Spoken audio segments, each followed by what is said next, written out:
क्या आपने कभी सोचा है कि सच्ची शांति कहाँ मिलती है? धन, प्रसिद्धि, भौतिक सुख, हम सब इन्हीं के पीछे भागते हैं। लेकिन जब रात के अंधेरे में हम खुद से सवाल करते हैं, तो क्या सच में हमारा मन शांत होता है? भगवान बुद्ध ने कहा था, मन ही सब कुछ है, जो तुम सोचते हो वही बन जाते हो।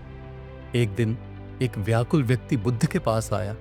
उसकी आंखों में बेचैनी थी, उसकी आत्मा अशांत थी।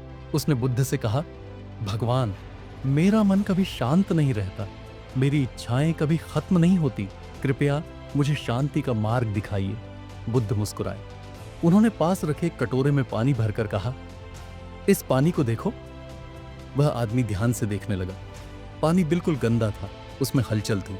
बुद्ध बोले, अब इसे बिना हिलाए देखो, बस इंतजार करो। कुछ देर बाद गंदगी नीचे बैठ गई और पानी बिल्कुल साफ दिखने लगा। बुद्ध ने कहा, मन भी ऐसा ही होता है। जब तुम इसे अनावश्यक विचारों और इच्छाओं से भर देते हो तो यह अशांत हो जाता है, लेकिन जब तुम इसे स्थिर रहने देते हो तो शांति अपने आप आ जाती है। शांति पाने के लिए हमें क्या करना चाहिए? पहला, वर्तमान में जीना। हम या तो अपने अतीत की गलतियों पर पछताते हैं या भविष्य की चिंता में डूबे रहते हैं, लेकिन सच्ची शांति इसी पल में जीने में है। दूसरा, संतोष और सरलता। इच्छाएं अनंत होती हैं, जैसे ही एक पूरी होती है दूसरी जन्म ले लेती है, लेकिन जब हम संतोष को अपनाते हैं तो हमें भीतर से खुशी महसूस होती है। तीसरा, क्षमाशीलता और दया। जब हम दूसरों की गलतियों को माफ कर देते हैं, अपने भीतर करुणा विकसित करते हैं, तब हमारा मन हल्का और शांत हो जाता है। बुद्ध ने हमें ध्यान करने की भी सलाह दी।